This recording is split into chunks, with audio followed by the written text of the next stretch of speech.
Hello friends, അപ്പോൾ നമ്മൾ കുറേ ദിവസങ്ങൾക്ക് ശേഷം ഒരു അടിപൊളി ഒരു കേക്ക് ഉണ്ടാക്കിയുള്ളൂ. ക്രിസ്മസ് ഒക്കെ വരെയില്ല, നമുക്കൊരു പ്ലം കേക്ക് എങ്ങനെയാണ് ഉണ്ടാക്കുന്നതെന്ന് നോക്കാം.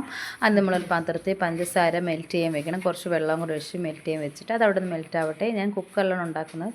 സൺഫ്ലവർ ഓയിൽ ഒഴിച്ച് തടവി വെക്കുന്നുണ്ട്. ഇനി നമുക്ക് ഒരു പഞ്ചസാരയും കുറച്ച് ഗ്രാമ്പൊക്കെ ഇട്ട് അടിച്ച് മാറ്റി വെക്കണം. ഇനി അപ്പോഴത്തേക്കും നമ്മുടെ ഇത് മെൽറ്റായത് ഞാൻ കുറച്ച് വെള്ളം കുഴിച്ചിട്ട് സെപ്പറേറ്റ് മാറ്റി വെക്കുന്നുണ്ട്. അതൊരാവശ്യത്തിനാണ്.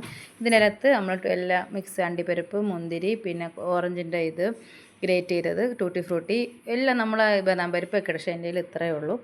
അപ്പോൾ വേറൊരു പാത്രത്തിൽ നമ്മൾ പൊടിച്ച് വെച്ചിരുന്നില്ല മിക്സിയിൽ, അത് 3 കോഴിമുട്ടയും 2 അളവിൽ ഒരു അളവുണ്ട്, അത് മൈദമാവ്, പിന്നെ ബേക്കിംഗ് പൗഡർ, ബേക്കിംഗ് സോഡ, കുറച്ച് പിഞ്ച് ഉപ്പ്, ഇതെല്ലാം കൂടെ സൺഫ്ലവർ ഓയിലും വാനില എസൻസും കൂടെ ഒഴിച്ച് നല്ല രീതിയിൽ മിക്സ് ചെയ്ത് അടിച്ച് മാറ്റി വെച്ചിട്ട് നമുക്കിത് സെറ്റാക്കാം.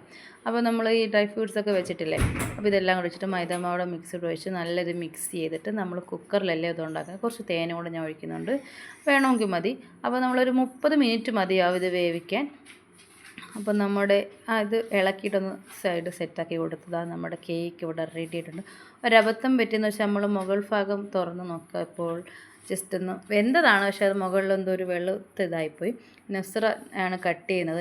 നുസ്രാക്ക് ഇഷ്ടപ്പെട്ടു. ഇവർക്ക് അത്ര ഇഷ്ടമല്ല ടൂട്ടി ഫ്രൂട്ടിയുടെ, അതാണ് അജയുടെ മുഖത്ത് എക്സ്പ്രഷൻ ഇല്ലാത്തത്. ഇഷ്ടപ്പെട്ടില്ല എന്നാണ് പറയുന്നത്.